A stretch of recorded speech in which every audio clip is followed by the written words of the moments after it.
There is at least 8 to 15 feet between me and my audience. And here's my audience. Can you wave, audience? I have at least 3 to 4 adults in my audience for this speech. Okay? Thank you, videography, Randy.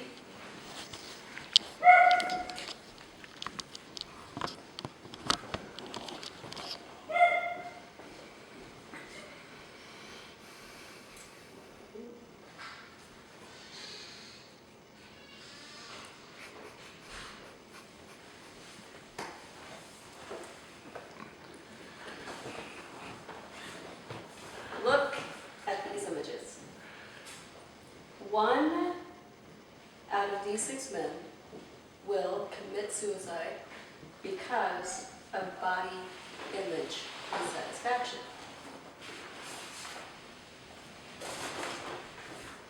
At least 50% of these males want to be one of these 6 men. The psychology, the international psychology community has exposed something very tragic. Up from somewhere between 43% up to about 62% of the male world population suffers from body image dissatisfaction. The mainstream culture does not want to hear this message. They actually suppress this message. No one is talking about this. We all know men here that may suffer from body image dissatisfaction. We need to be aware of this problem. We need to be the ones that start this conversation. Body image dissatisfaction in men is literally killing them. It's endangering their lives.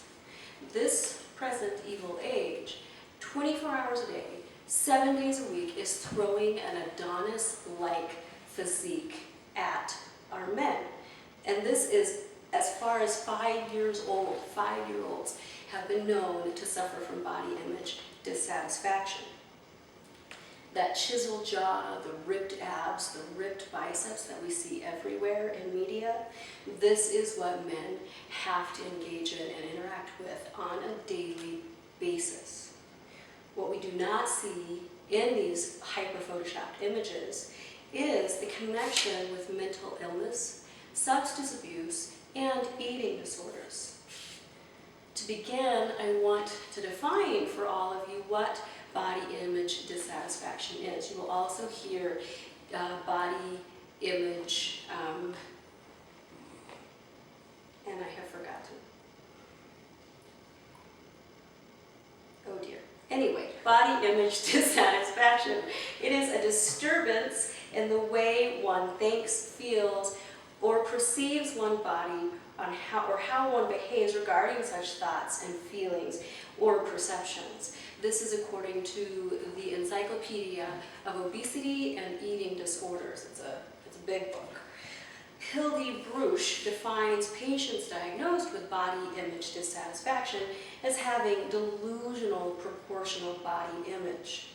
As you can imagine, when a male is saturated by all of these images, coupled with the societal expectation of that Adonis beauty, he is at risk of having extreme altered perceptions and how he fits in to this world. And this can trigger mental illness, substance abuse, and eating disorders, like I mentioned. There are 3 main mental disorders that are heavily associated with male body image dissatisfaction. The first one is OCD, obsessive compulsive disorder. Men think in this state that they're grotesque, and they will spin on this thought just 24 hours a day, and it is extremely distressing for them. Also, mood disorders. Men suffer from great depression when they have body image dissatisfaction. Also, men with bipolarism, the sad thing is when they're in a manic state and they suffer from body image dissatisfaction, they actually have the juice in that manic state to put themselves at great risk.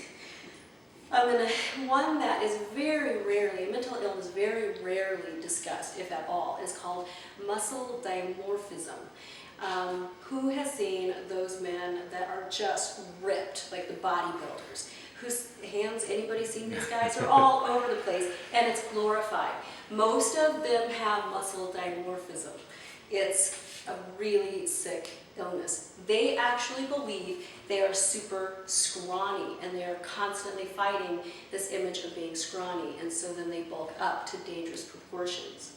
Furthermore, men who have body image dissatisfaction often use substances. They abuse them. They abuse supplementations, over-the-counter ones, also anabolic steroids. We've all heard them. They actually have a legitimate medical reason for being on the market, but these men will use them and endanger themselves. Some of the symptoms with this use of supplements and anabolic steroids is heart failure, kidney failure, brain dysfunction. There's something called roid rage. It's a known thing. They also they suffer from their lives being completely ruined because they're in the gym and they spend all their money on these supplements and that sort of thing. The other little discussed issue with male body image dissatisfaction is the prevalence of eating disorders or disordered eating. For instance, they will go on outrageously high protein diets, and that just ruins their kidneys. With these diets, there's no fat, so their brains are not being fed what they need. Also, bulimia is prevalent with these men. And so where does that leave us? Are we hopeless? Not at all. Body image dissatisfaction does endanger men. The world's message is killing some of our men because body image dissatisfaction leads to mental illness, OCD, mood disorders, those sorts of things. They supplement, they abuse substances, and they fall into serious eating disorders. But we all here, we know a much better way for these men. According to Psalms 139, these men are beautifully and wonderfully made by God. They are knit together in their mother's womb very carefully by God. He loves them. He accepts them. We need to get this message out to all men from infancy all the way through. Also, we have the gospel of Jesus Christ, that Jesus Christ died for our sins, was buried, and rose again. This is hope. This is what will uncage them from their deep body image dissatisfaction. What else can we do? We can stay alert. Educate yourself and watch out for it. It's all over the place. Look in your high schools, look in your colleges, look in your corporate scene. It's everywhere. And pray for these men. It is a day in and day out struggle because no one's talking about this. And know the signs. If you want more information, I have a whole bunch and I will give it to you after the speech. I don't have time right now.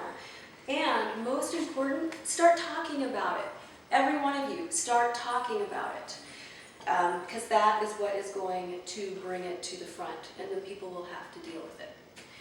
Now, I want to thank you, Dr. Qualls, and I want to thank especially you, Craig, and you, Matt, and you, Randy, and you, Tristan. When I was researching this, you were at the forefront of my mind, and I'm not going to lie to you, I got sick to my stomach with what you guys are forced to live day in and day out, and you are doing a tremendous job fighting against it. Thank you. I'd like to thank the rest of my audience. Thank you for showing up, and I would like to thank Christ, who is our hope. Thank you.